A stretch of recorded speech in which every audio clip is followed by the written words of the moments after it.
Gulmir a 2 ans et pèse tout juste 5 kilos, la moitié du poids idéal pour son âge. C'est le 7e enfant de Marpari et elle est à nouveau enceinte. Selon la tradition, ici au Baloutchistan, elle a nourri ses enfants avec des herbes broyées mélangées à de l'eau ou du lait. Elle leur a aussi donné du thé et du sucre tout en les allaitant, mais seulement 2 fois par jour. Tous mes bébés étaient faibles après la naissance. C'est peut-être parce que mon lait n'est pas bon.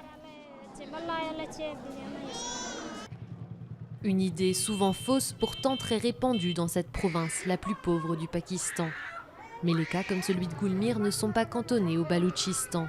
44% des enfants du pays souffrent de retard de croissance, l'un des taux les plus élevés au monde. Petite taille, développement incomplet du cerveau, risque de maladie cardiaque ou diabète, les conséquences sont souvent irréversibles. 44% des enfants qui ont un retard de croissance au Pakistan, c'est une crise, une urgence majeure. Ça a un impact considérable par la suite sur la population active, sur le PIB du pays surtout. Plusieurs études affirment que le manque de lait maternel est l'une des principales causes de cette malnutrition infantile.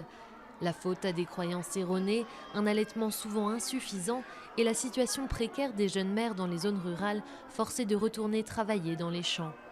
Beaucoup croient également que le lait en poudre est meilleur pour la santé.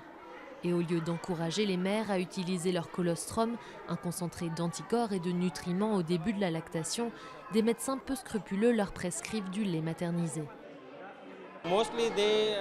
La plupart de ces docteurs conseillent les mamans, mais dans leur intérêt à eux. Parce que quand ils vendent ce lait industriel, ils touchent une commission. Un danger de plus pour les nouveau-nés, car dans beaucoup de familles pauvres, on n'utilise qu'une cuillerée de poudre par biberon, trop souvent mélangée à de l'eau non potable. Seul un tiers des mères pakistanaises allaitent exclusivement leurs enfants pendant leurs 6 premiers mois, comme le recommande l'Organisation mondiale de la santé. Le pays a encore beaucoup de chemin à faire pour protéger les prochaines générations.